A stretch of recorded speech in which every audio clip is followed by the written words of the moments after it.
नमस्कार दोस्तों, मैं कृष्ण मिश्रा स्वागत करता हूं आप सभी का आपके अपने चैनल बग ऑफ इकोनॉमिक्स पे।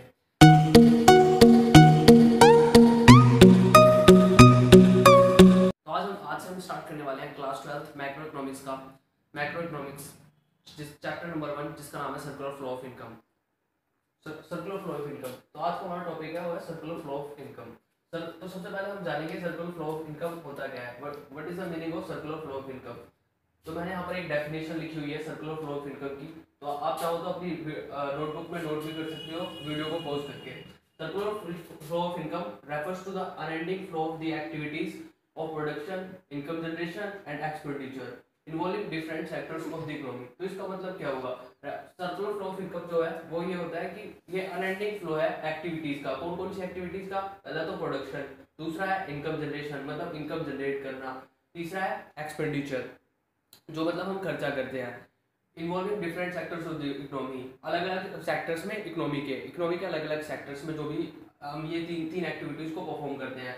The producers and the households in particular, each activity is the cause as well as the consequence of the other activity. मतलब जो तीनों एक्टिविटी है ना वो कॉज है और कॉन्सिक्वेंस है दूसरी एक्टिविटी के लिए। वो कैसे? मतलब जो प्रोडक्शन है इन प्रोड्यूसिंग सेक्टर में वो जनरेट करता है income for the house holds के लिए, क्योंकि जो प्रोड्यूसिंग सेक्टर में प्रोडक्शन होता है तो जो हाउस होल्ड्स हैं वो सर्विसेज प्रोवाइड करवाते हैं लेबर के रूप में। तो और लेबर के रूप में जब वो सर्विसेज प्रोवाइड करते हैं तो उन्हें इनकम प्रोवाइड की जाती है एज अ वेजेस के तौर पर। ठीक है, तो जब प्रोडक्शन होता है इन प्रोड्यूसिंग सेक्टर में तो ये जनरेट करता है डिमांड किसके लिए?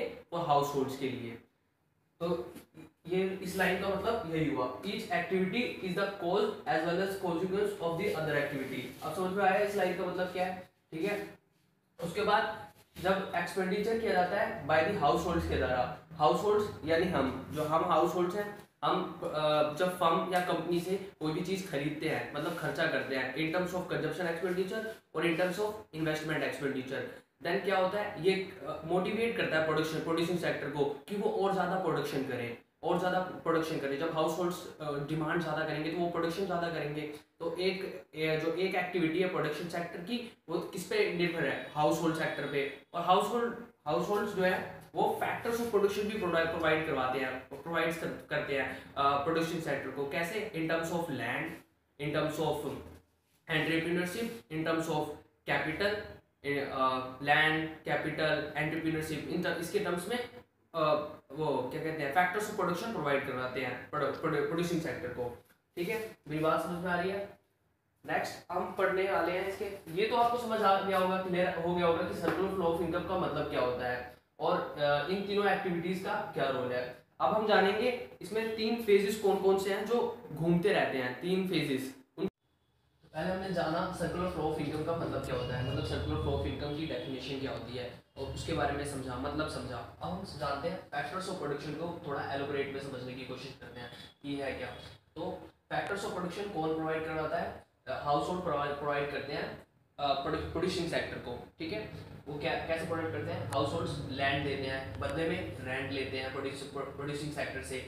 लेबर प्रोवाइड करते हैं हाउस होल्ड्स, लेबर को प्रोड्यूसिंग सेक्टर देते हैं वेजेस यानी दिहाड़ी के तौर पे काम करवाते हैं उनसे।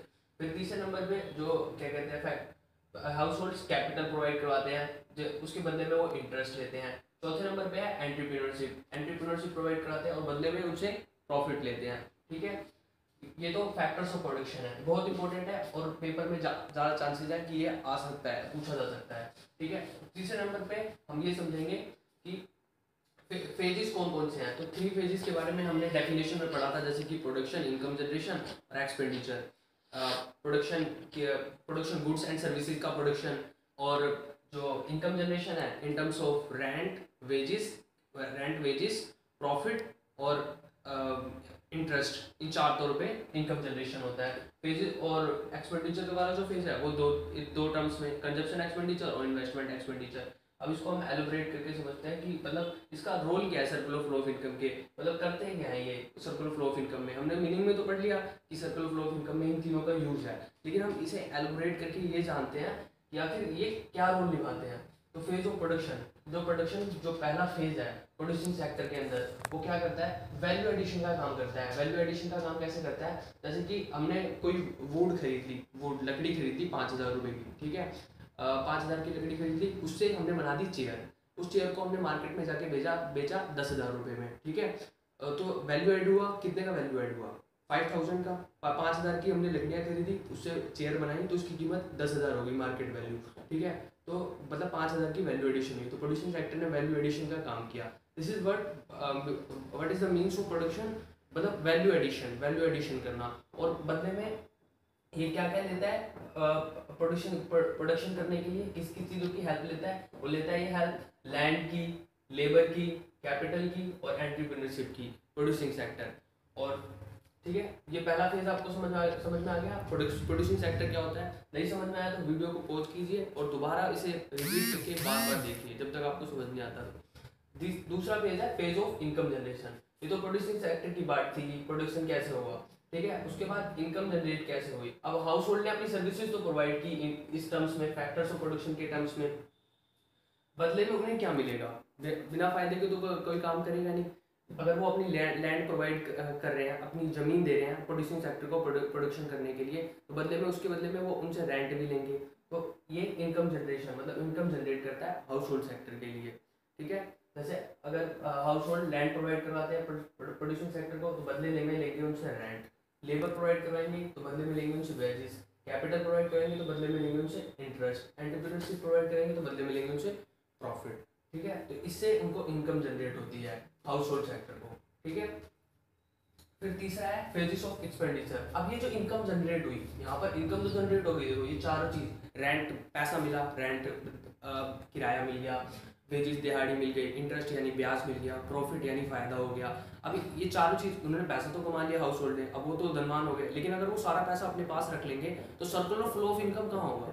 आय कहाँ घूमेगी इकोनॉमी के अंदर? इकोनॉमी के अंदर तो पैसा घूमेगा ही नहीं, तो सारा पैसा अपने पास रख लेंगे। तो क्या होता है, हाउस होल्ड्स जो है ना वो खर्चा करते हैं दो टर्म्स में, कंजप्शन एक्सपेंडिचर, या तो वो खर्च करके जो गुड्स एंड सर्विसेज पे खर्च करके खुद यूज़ कर लें, या तो खर्च करके कहीं इन्वेस्टमेंट कर दें, कहीं पैसा लगा दें बिजनेस में, कहीं भी इन्वेस्टमेंट कोई ज़मीन लेके छोड़ दें, ये इन्वेस्टमेंट कर दें हाउस होल्ड। लेकिन खर्चा उन्हें करना पड़ेगा, तभी तो फ्लो होगा इनकम का। समझ में आया मतलब क्या है सर्कुलर फ्लो ऑफ इनकम का? आय का, पैसे घूमना, ठीक है। तो दो टर्म्स में उन्होंने खर्चा किया, इन terms of consumption expenditure, in terms of investment expenditure. तो ये फेज ऑफ एक्सपेंडिचर। तो ये तीन डॉट्स हमेशा हमारी इकोनॉमी के अंदर घूमते रहते हैं, ये घूमते ही रहेंगे, मतलब प्रोडक्शन होता ही रहेगा गुड्स एंड सर्विसेज का। दूसरे नंबर पे इनकम जनरेट ही होती रहेगी, एक्सपेंडिचर खर्चा हम करते ही रहेंगे। ये three dots are moving in the economy continuously, ठीक है। तो इसी के साथ हम आज की वीडियो को यहीं समाप्त करते हैं।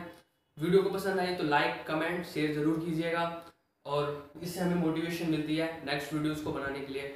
Thank you, tata bye, good bye.